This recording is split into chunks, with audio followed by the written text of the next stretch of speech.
What is up, everybody? Welcome back to another video, and today we are taking a look and a listen to Humanity Chapter 3 by Thomas Bergersen. I'm sure you're very excited for this, as I am. I know this is long overdue. I apologize for the wait. Over the past couple of months, I've just lost a little bit of motivation in terms of listening to new music. I've been a little bit creatively exhausted in terms of producing new music, so I think listening to some great music will definitely lift the spirit back up and kind of rejuvenate some of the creative juices, which I'm really excited about. But I have to say, ever since listening to chapter 1 and then now chapter 2, it's just a huge variety of so many different styles, and the way Thomas approaches his music is so varied that it really gives you a great sense of his style, and I've really learned to appreciate a lot of what he does. So before we dive into chapter 3, which I'm sure is going to be my favorite just because I'm a sucker for romantic music that's a little bit more subtle, a little more mellow, if you will. If you are interested in kind of composing music in an orchestral vein, or you just want to start producing music virtually, I would highly recommend you download my Composer's Toolkit. And I want to give this to you as a free guide for watching this video, but basically it goes into the very necessary fundamental equipment that you really need to get started producing this type of music. So whether that's sample libraries, external software, a DAW, things like that. There's so many opportunities for us to spend money, but the really necessary things I've condensed down into this really simple guide to read. So if you want to check it out, it's totally free. It's the first link in the description box below. And it'll just give you my best recommendations for tools you can purchase to really get started composing virtual music very, very quickly. So again, it's a gift for watching this video, but without any further ado, let's jump into Humanity Chapter 3. And again, I'm very excited because I think this is the full album on Spotify here. Might be a couple ads which I'll cut out, but let's get it started with Sparks. And oh, funny enough, my debut single from my album is called Spark as well. Funny enough, cool. Anyway, let's jump in. Here we go. Oh, and by the way, let me say that I'll mainly be listening today. I won't really be playing too much because I'm actually taking in my iMac for repairs, actually. So I don't have my sample library, Cine Piano, actually available here today. So I'll just be listening, making some oral observations as we go through, and then we can really discuss some of the theory from an outsider's perspective. And the key of F sharp or G flat is such a colorful key as well. It kind of borrows. It has 6 sharps or 6 flats, and so these kind of classical cadences as well are just very pretty. Oh, okay. Solo viola or solo violin here. Definitely has the more rustic tone though, so I'm assuming it's more of more of a viola type of thing. Love that first inversion chord right there. Descending bass line, beautiful. Notice how the piano and the bass on the bottom, the sub bass, is really outlining the harmonic foundation for us. I think I'd personally like to hear the shaker slightly softer in the mix, but very, very nitpicky thing, but it adds a really nice percussive touch. I really like that. Ooh, love that C sharp. Really soaring to the highs. And the choir makes a return from the beginning. Beautiful. I mean, that right there is just the classic example of taking a simple chord progression, which is gorgeous, by the way, and repeating it over and over, but it never gets boring just because the arrangement builds up little by little, right? You start with the piano, then you get the strings. The choir first, then the piano and strings. Then it just builds into this huge ensemble that it all just grows together. You get the harp. Everything is just playing beautifully together. And then near the end, it starts to decrease in energy. Elements are stripped away. The sub booms are gone. The shakers, percussion are all gone. Then you're left with the piano and strings again, and then just the piano at the very end. I think there was a bit of choir as well before the end there, but just a classic example of taking the energy up, taking the energy back down, all using one simple chord progression. But the listener is taken on that kind of emotional journey just because of the variation in the arrangement, which is really pretty. I know from hearing Love Suite before that that's going to be really special, and that one definitely has its own huge melodic ideas and all that, but this one is a perfect appetizer to the album. So let's continue on to Red. It's a totally different tone here. Now we're in the key of C major, so it's more open and natural. No sharps and flats anywhere. One chord, 4 to 1. Very, very innocent, right? There's the 6 chord. Back to the 1, 5, back to 1. Nope, 6, 4. End of the 5, and there's the 1. That's interesting. Notice how when he hits the 1 again, he's actually going down to the lower register. He's actually playing a lower octave there, which is really interesting. That kind of reestablishes the tonal center of the piece. Now that we've landed on the 1 chord, he really makes that firm and really makes sure that we know that using that lower C there on the bottom. Okay, first string ostinato. Very interesting how it's kind of panned to the left, actually. So that gives me a clue that maybe something else is going to come to the right to compensate. Maybe it's another textural element, maybe it's a melody, we'll see. Okay, so now this cello melody is taking over, and like I kind of suspected, it is panned slightly to the right. Extended 4 chord going to the 5, back to the 1. And as soon as we hit the 1, we have an addition of another instrument here. Oh, we got some woodwinds, let's go. Some sort of like classic flute thing happening. Okay, that passage was really cool. Notice how like the vocal is actually not being covered up by it's either synth or it's like real brass, or it could be a library. But notice that the brass is kind of outlining and doubling the melody that I think it's Mirith. That's how you say her name. I apologize if I'm butchering it, Mirith.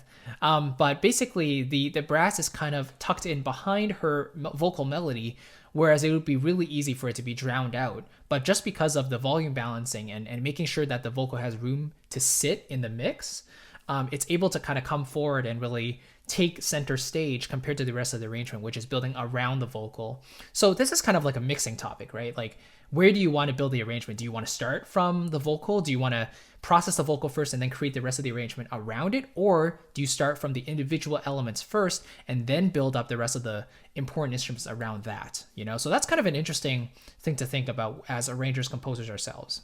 Oh, he's prolonging the 4. Oh, still on the 4. 5 to 1. Now Mirith returns. So 2 declamations of the main vocal theme comes out. And then in between we have these passages of instrumental which either build up or die back down. So this is just a classic example of how Thomas really understands music theory and really incorporates that with the orchestration to enhance that. That's really cool. Notice how much natural dynamic there is in this performance. There's so many swells, right? Like piano. Oh, hang on. Okay, so lots of swells from like piano to like forte and then back down to piano. Because it's only the string ensemble, it's really easy for it to kind of become homogeneous and kind of monotonous, you know? So the fact that there's so many different chord changes and they're all kind of still diatonic, they're like all in the key of E flat, there's a really beautiful kind of progression from really simple at the beginning to like more chords with different extensions to really make the whole thing kind of come together in a very like twisty and turny way, but it still sounds super cohesive. And then suddenly going from E flat to the key of C, we're going down a minor third. So now we've got this kind of chromatic median stuff happening, right? And those keys basically have nothing in common, right? Just beautiful counter melodies throughout. Oh, Thomas. Oh, wait, okay, let's say that one more time. So C major, and then we have the B flat in there. So it's like hinting at F major now. And then what happens? A flat in there. So now it's like hinting back at the E flat major, which we started in. String soaring high, 5. And then hold the suspense. Don't let us resolve. Because butterflies, I'm going to guess, is an E flat as well? It is. I knew it. Except now we've kind of resolved just to the piano. Okay, now this is something I haven't really heard before. Although come to think of it, maybe he's just doing a flat 7. Maybe that's how he's thinking about it. So this passage is in B flat. You have this really nice dun dun dun dun dun, whatever that melody is, right? That's in B flat because you have this, you know, the D natural, you have the A natural as well. And then suddenly the second half of the phrase, the accompaniment kind of adds that A flat back in. So it's almost like he's teasing E flat major again, right? Or you could think of it as a flat 7, because in B flat major, the flat 7 would be A flat, right? Creating an A flat major chord. So maybe he's going with a Mixolydian sound there. So yeah, Thomas really is a master of this type of like intense build, suspense, and then pull back to reveal the intimacy within. So it's like all the butterflies coming together. Maybe there's like a predator chasing them, or there's, you know, some type of force driving them forward, and then suddenly it's pulled back. and the butterflies are left at peace again.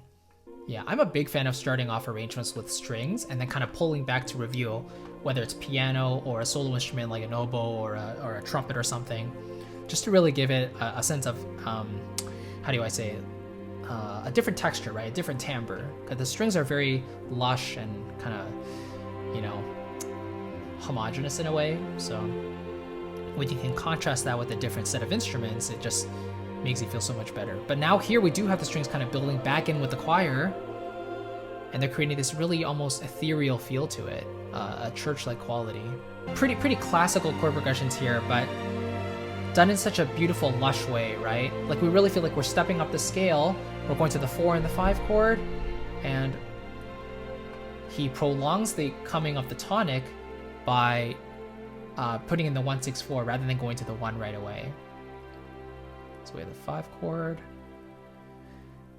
and back to the 1. So you mainly got these 3 elements happening here. You got the melody at the top, some kind of like short spiccato stuff happening there, and then you got this mid-line that's sustained as well. Now we got the rest of the strings kind of coming in supporting this. A very interesting choice to keep it kind of according to a click, right? So even though it's more intimate and you know, more mellow, there's still a paying attention to following the tempo very strictly, allowing the strings to kind of chug along at a very consistent pace.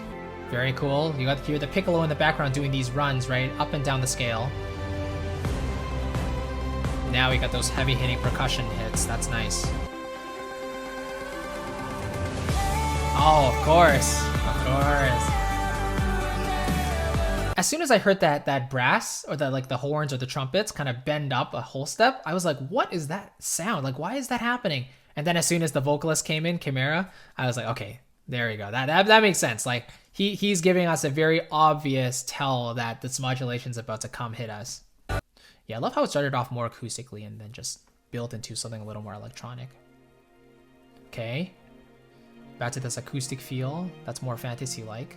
Yeah, and that intro there really feels like the violins and the cello are really having this beautiful dialogue. Like they're trying to discuss something, like who's going to be on top, who's going to kind of win the argument, if you will. But now it feels like they're kind of working together, right? And this to me definitely feels like the most complex piece so far. The most like chord changes and the most unexpected twists and turns happening here. This is all so sweet. It's like the perfect film score, romantic film score.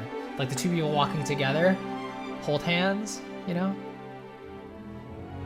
Oh, they look up at the sky, the sun peeks out, the clouds smile at them, you know? Ah, Born to Dream, that title kind of makes sense now, you know? Because dreams can go in so many different directions, so this piece features so many different modulations that are just so beautiful. Wow. No, that's a true masterpiece right there. I really like that. I really like that. Oh, I remember that theme. Da, da, da, da, da. I think I heard that in the Love Suite, actually. Beautiful voice. I love how she's slightly off of the beat, right? Really proves that there's this give and take, right? It's not necessarily according to the click this time. You know what? Like when that modulation was coming, hang on. Let me hear this. Right? Right when it went to that G half diminished, I was like, I have a feeling it's gonna go to F major, you know, because it's like that B flat minor is kind of the minor 4 chord going to that half diminished sound in the 2 chord if it's an F major, it's going to the G, right? Then when it lands on like the C, which would be the 5, very naturally would then go to the F, and that's something that I feel it gives it a kind of a Disney sound, which is really, really pretty. You're kind of borrowing chords from the parallel minor, because then that's where you find like the minor 4 and the half diminished 7th chords. And so when you get to this 1 chord and open it up as a major key, then it just the tension that's built so much has just been released, and it's just so pretty. I love how he's taking the energy away right in the middle of the piece here, and that's really interesting. I wouldn't be surprised if he goes back to like a 10 in energy just before the end of the piece, but okay, here's already building. I love how that high voice is panned to the left, so it makes room for all the rest. But I was saying that Like there's a lot of respect being paid to classical chord progressions, but there's a lot of twists and turns along the way that reminds you that this is Thomas Bergersen. Like there's definitely something hidden on the other side, right? Interesting. I didn't expect him to just finish on the one chord like that. I thought there would be another like few bars coming, but very, very cool. I want to hear Thomas Bergersen sing, man. I want to hear that voice. Oh, let's go. Oh, nice. Love that little portamento going into that high G. And interestingly, the recording quality or just the overall fidelity of the strings here are clearer than I've heard in the previous tracks for some reason. There's even more of a dynamic range as well. Going up a minor third to E flat, definitely hear that contrast, that change, right? Going from 0 flats to 3 flats right away. Yeah, pretty much every single piece had an element, had some chord progression that just raises the hairs on your hand, you know? So if I had to guess what instrument was to play a lead melody here, I'm just gonna guess a solo cello or violin. Okay, I'm totally wrong. It's a good guitar. Now the strings kind of swelling around the guitar. That's very pretty. And the choir as well. D chord in first inversion. Going to the 5 of 1, 5 of C. Again, we get that really nice secondary dominant of 5. So 5 of 5, basically, going to 5. Yeah, something that really results in this comforting feeling of the album so far is that every single piece, with the exception of a couple, finish on the 1 chord. So it really gives the sense that each piece is complete before the next one begins, you know? That's interesting. It feels like the string lead has a slightly more hollow, rustic sound to it. So to me, it sounds more like a viola. It could be a cello, but the sound feels a little more gritty to me. So I wouldn't be surprised if it's a viola section playing this melody line. Just adds more instruments, builds up the arrangement further. Back to the 1, so going to the 3 again. Nope, to the 4 this time. 6, there we go. I love this kind of 1-3-1 progression. That's so interesting. Yeah, it is one of those like reflective pieces that makes you think, was life worth it? Do I have any regrets type of thing? But C major is just such an open, innocent type of key to start in, and the fact that he starts with piano and choir just really brings that to life, right? So now that the strings are coming in, it starts to open the door for a different type of modulation, which will happen in a few bars here in the very next phrase.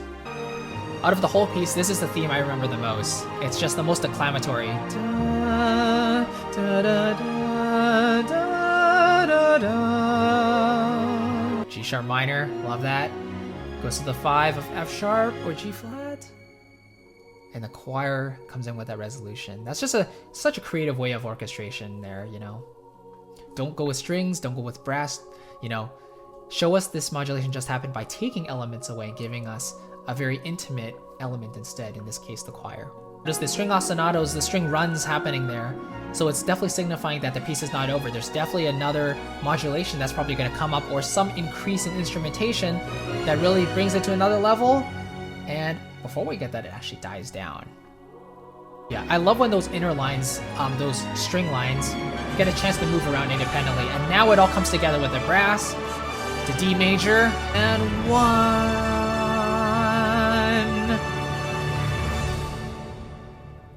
And little stupid like tongue emoji thing.